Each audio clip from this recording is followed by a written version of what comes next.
What's up, y'all? Let's see if we can get this to work. What's up, guys? Excuse the shadow. Okay, let me move this way. I know I got this weird shadow, the tree.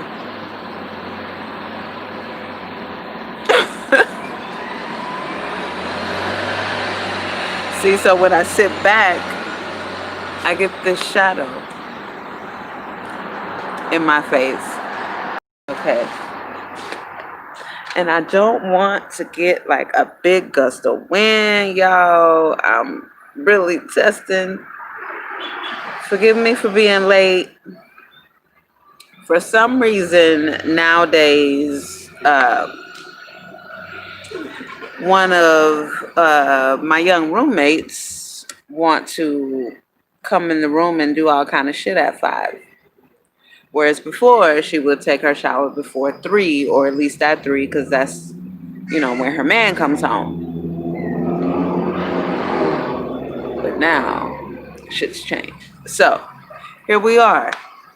Happy Wednesday, you guys. Happy hump day. We've made it. We've made it over the hump. This is episode 34. This is going to be a good one. I hope the sound, the lighting, everything is okay. I might as well turn this goddamn light off because we don't need it. We don't need that. And I think you can see the stairs. You may see people coming and going. I don't know. But this is where we are. Welcome to Get Paid with Creative Nomad, episode 34. And we're talking about investing, investments, invest. Root word, invest.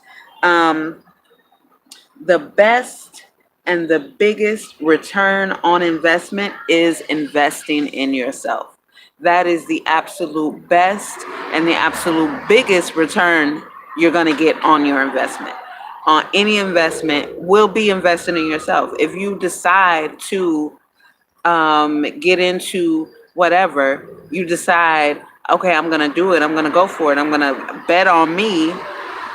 You're going to have a great return. Even if you don't get it the first time around, but you're so motivated and you believe in yourself and you do the shit again, you're going to succeed, man. And the payoff is going to be remarkable. So the best and the biggest return on your investment is investing in yourself. And then after that, knowing I'm just kind of reaching forward towards this because I don't want it to fall over. But time is precious. Time is precious, and I believe we should all be investing it in ourselves. When we think about the unnatural, when we think about the unnatural amounts of time that we spend at work, aka away from our families, away from our home, away from our life that we created for ourselves, which is like for me, I'm very social. I like being social, but I like to make my home comfortable because I like to be at home.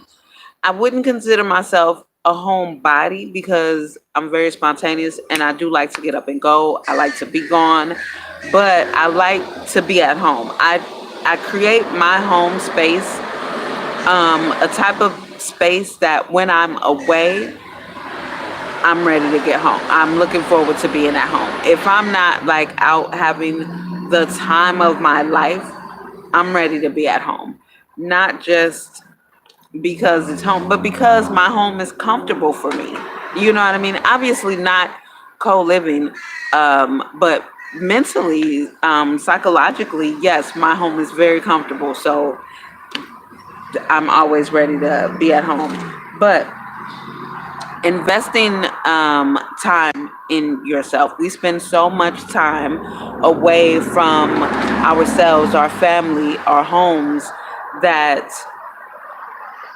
we can't view time as something to just exchange for money when it doesn't feed us, when it doesn't feed our soul, our spirit, our purpose, our goals. We have to invest in ourselves. We have to believe in ourselves, make the fucking leap, make the fucking jump, and do the shit that we want to do for ourselves. It's really, it really is a matter of like do or die. You know what I mean? Our own peace of mind, tranquility, it all, even our livelihood. No entrepreneur, small business owner, even hustler would tell you that it's easy, but we're all going to tell you that it's worth it. It's absolutely worth it. It doesn't matter. You just need the patience. That's probably why the universe led me to cover patience twice, because you need double amounts of patience when you are working towards starting your own business and you're working in and on your business, when you are a solopreneur, when you decide to invest in yourself, no matter what it is, whether you um, have long term or short term goals, when you decide to sacrifice something in the moment for that long term investment in yourself, in that goal, in these achievements that you're trying to accomplish, it's absolutely worth it. There's nothing worse than wasting time or spending an abundance of time, even at the end of our life, however long we live, right? And you're on your deathbed, you're on your sick bed with a bunch of regrets, a bunch of ideas that you never fulfilled, you never acted upon, you never brought to fruition, and you were the only one that could do it. So invest your time in yourself. It's too precious. You can always generate money. You can always generate more money. You can always raise more money, make more money in a month, a year, or whatever. You can always increase your income. You can always get more trinkets, get more clothes. You cannot get more time. Time is absolutely precious. It is a precious commodity, and we should not take it for granted. We should not take advantage of it. We shouldn't waste it. And we absolutely should respect it. We should respect it just as much as we respect, and we should be respecting currency. Um, Whatever form of currency, we are dealing with, because it's really all just relative. But there needs to be a healthy level of respect for it all, because there are rules of it. There are rules to accumulating wealth. There are rules to creating a business. There are rules to creating, Fortune 500, Fortune 100 companies. And this is a part of the rule book, the foundation. You know what I mean? The guidelines, the manual to get paid. So invest your biggest, um, your most risky, all of your scariest investments. It should be with in yourself. If you have an idea that seems like such a far-fetched idea, God damn it, polish it up until it's brilliant. Polish it up until it's no longer a far-fetched idea, because it came to you for a reason. So it could not be too far-fetched. It could not be too far-fetched. And just so you guys know, I'm not wearing lashes today because my eyes are kind of dry. I just put in some. I use Murine, which is really nice. It's like natural, supposed to be like natural tears. So my eyes are really white, which is nice. But they were not filling glue and lashes and all that. So I just put on some mascara that I got from my girl, who is a unique, um, independent businesswoman. So this shit is bomb too. It's like the 4X or 4G or 4D I don't know, but the shit is pretty good. I mean, of course, it's not like false lashes by any stretch of the imagination. You probably can't even see them because they're so bare, and I'm used to wearing lashes. That's why I'm like, sorry guys for not having lashes on today. Not sorry, but just explaining why. But anyway, so moving on, let's get into one thing that I personally, and I definitely recommend it and suggest it. One thing that I personally do, and this is a part of my financial plan that I follow, which is from, as I speak on all the time, The Richest Man in Babylon. Hey, Queen, welcome. Welcome to the show. How's it going? And that is, I save money to invest. I don't save just to save. And this is all, again, this is all new. This is why I have the things going that I got going when I did, because I'm following a financial plan now. So I save to invest. That is my whole purpose of saving, so that I can stack this nest egg, so that I can use that money to go out and now make me money. My whole purpose, my whole purpose is to create as many positive streams of income as I can, no less than 8. Ultimately, right? This is what I'm working towards. This is why I have so many different things going on, why I'm formulating so many different things, because at the end of the day, my goal is absolutely generational wealth. I feel like the more capital I'm able to raise, the more people I'm able to help. Because the more ideas that come to me, now I'm able to fund them. And now I'm in a position to know other people that have the money, the clout, and more, right? So they can assist as well. So now I have access to more. I have access to more resources. This is why it's vital to have some financial literacy. This is why it is vital. I get it now to want to chase the bag from the get go. Because when your intentions, if you're not a cutthroat piece of shit, just, dead soul person, when you accumulate an abundance financially, there comes a point where you're going to use that to do good. You're going to use that. Your purpose is going to shift towards helping humanity, society, helping the advancement of technology, everything like that. You know what I mean? Solving this thing, resolving that thing. So there's nothing at all wrong or negative or bad or hell worthy about wanting to be rich, be wealthy, create generational wealth, and ultimately help as many people as you can. If you generate $1 million, that's 1 million people you're able to help. That's 1 million people you can possibly help. If your company generates $15 million a year, then that should be 15 million people that you are helping every single year, that are benefiting from your company being a company, from your company being a successful company.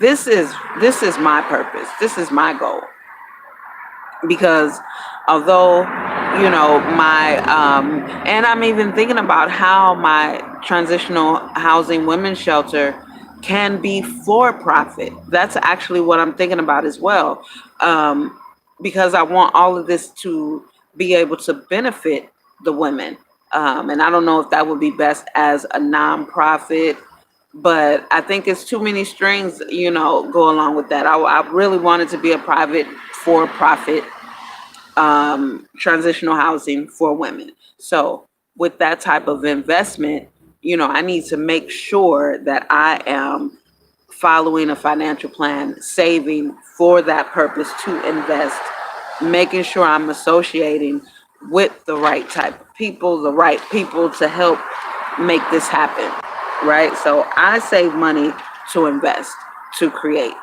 That's my whole purpose of it.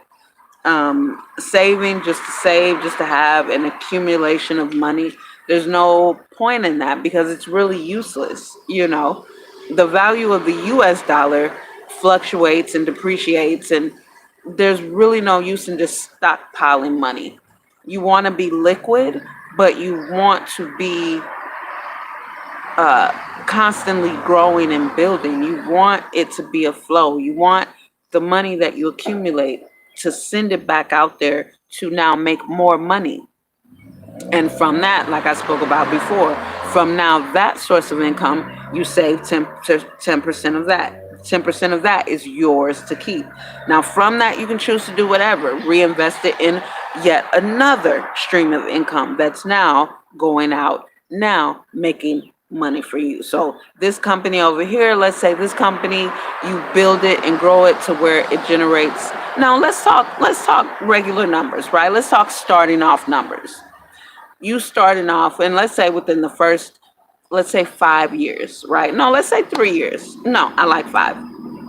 Let's say within the first 5 years, you work your ass off, you hustle, grind, and you're able to get one of your companies to the point to where it generates, um, where you're generating, let's say $5,000 a month from that company. And then you have another company, source of income, another stream of income that one's generating $7,000 a month. You have a third stream of income. This company, let's say this one is a little more involved, right? A bigger investment. So this one so far is only bringing in, let's say about 1,500 a month, right? But these are three streams of income. Now, from each one of those, you save 10% of what you earn each month. That's your from each one, right? So now, from that money that you're saving, the 10% that is yours to keep, you can do whatever you want with it. You can buy toys with it, whatever you want, because this is yours to keep. Or you can invest it in another, now a fourth. You see what I'm saying? So this is my goal. This is why, for me, investing is important. But before I could get here, is what I'm saying, has been the lifetime of self-development, of really needing to know who I am to my core. We are such complex beings, from our influences, our upbringing, our environment, everything. So for me, and then like I said, having that really big shift and what is it called, culture shock at such a young age, I really had to spend a lot of time focusing on learning me, knowing me, my crafts, every little thing that I'm interested in. So every little thing, from my sexuality, spirituality, religion, interest, every little thing. So I save money to invest. I save 10% of what I earn from, my hustles and my business and what I'm trying to create, so that I can reinvest in another thing that's on my goal list. And this is how you keep achieving your goals, by having a financial plan that you stick to, that you honor, that you respect. Because all of these coins, really, if you look at them, their desire is to help you achieve your goals. That's how you got to look at it. Not, oh, so you can go to Red Lobster and, stunt with whoever, or show off on the gram or whatever. That's, if you sacrifice now and just be patient and, you know, do what you got to do right now, baby. Red Lobster, come on now. How about some fresh motherfucking seafood from the sea, from the yacht, with a motherfucking private chef? Like, we're not, oh, see, my battery's gonna die. We're not, I'm gonna have to get through this quicker. We're not beneath living a yacht lifestyle. or a super rural on our own private 14 acres of land lifestyle, or owning, a gas station out in the middle of nowhere, but you already foresee that they're building up out in the middle of nowhere and highways, and it's going to be bustling, and a motherfucking gas station right here is going to be right on time, or some shit like that. Like, this is the whole purpose of this. I want us to be thinking and creating outside of the box, like way outside of the box. We're not beneath any of this. All of this land that we see, we have access to it. We have access to purchase it.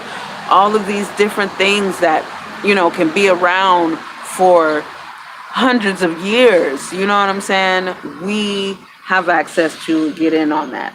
The next one, I'm going to have to run through these pretty quick. So the next one is just kind of a talking point. Investing is building. When you are investing, you're building. That they're synonymous. To me, they are synonymous words. Really, one goes with the other. When you are investing, you're building, and we should always be building. We should always be investing, looking to invest, looking for our next investment, looking for our next thing, looking for our next, addition of what we're going to do. It's one young sister on Instagram who I follow, Idiosyncratic Creations, I think is her business name. But she does everything. She makes lip gloss. She makes bath bombs. She makes soaps, and she make cute little soaps like in different pie shapes. She got a creme brulee one. She crochets. She also is into art resin, or should I say, she also, and it's just like this is this is what she do. This is her hustle. I can't say for sure if she works a 9 to 5, but if she does, this is she. That's a part of what she invests. You know what I'm saying? It's just all. It's all. We are everything. We are absolutely everything. My girlfriend Keela, she's got her Flawless Sensation boutique, with her bomb ass clothes. She has her hair that she sells. She also installs. We went to beauty school together.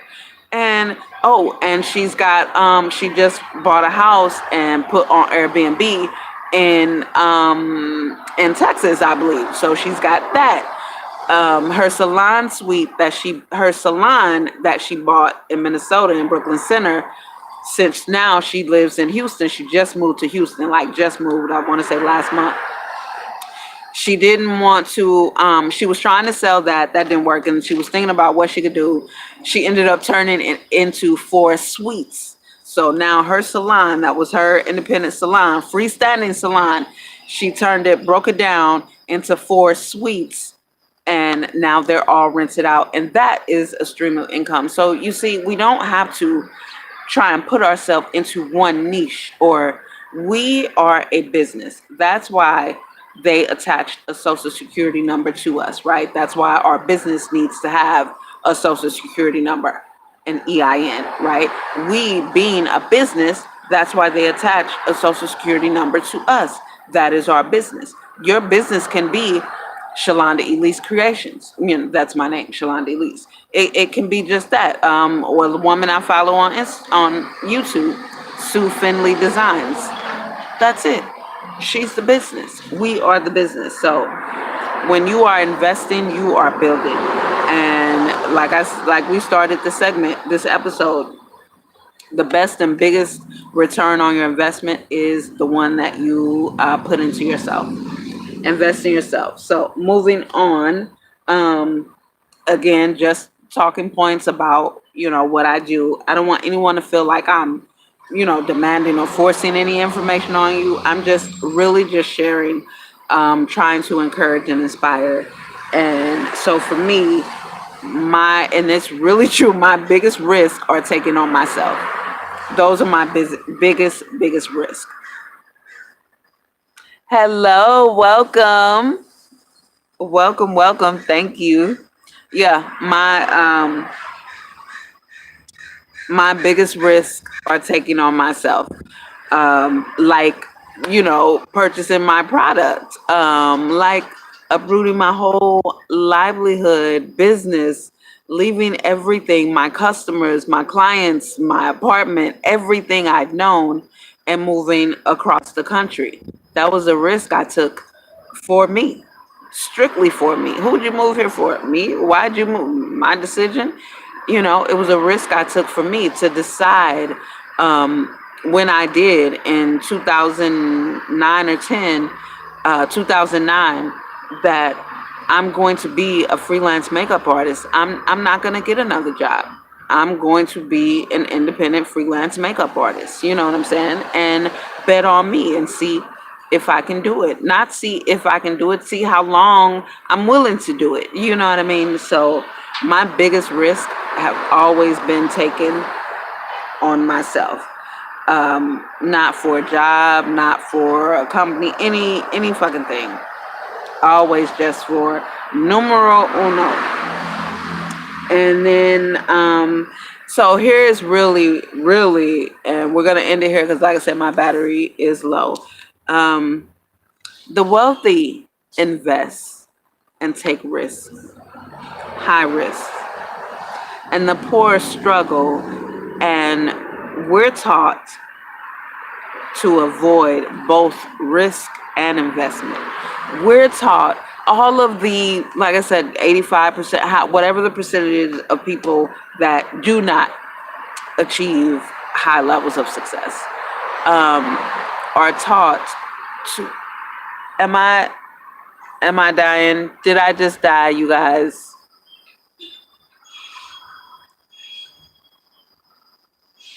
Did I just die? I think so. Okay, I think it's I think it's a wrap.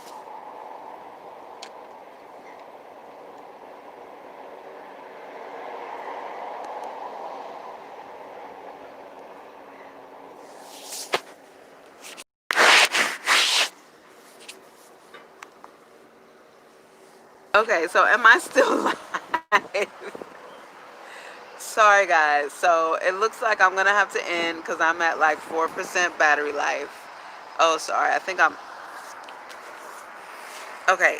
This is a mess. Sorry about that, you guys. So let me just say this quick.